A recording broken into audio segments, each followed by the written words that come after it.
Hello' গাইছ, আমি হলো নতুন প্ৰজন্ম। আমি নতুন আইডি খুলি কেনে নতুন ফেমাছ হ'বলৈ গৈ আছোঁ গাইছ।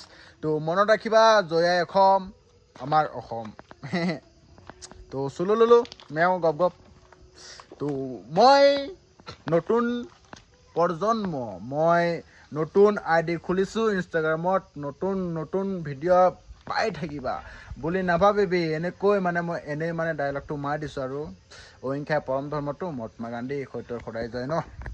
তাৰ কপি লিংক কৰিলে বোলে ভিডিঅ' ফলোৱাৰ্ছ বেছি বাঢ়ি যায় ইনষ্টাগ্ৰামত।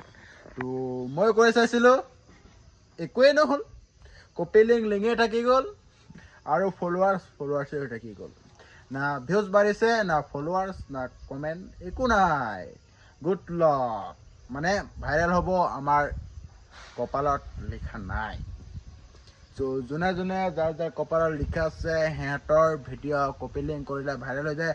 আমাৰ কপালত লিখা নাই, সেইকাৰণে আমি ভাইৰেলো নাই। জয়াই অসম।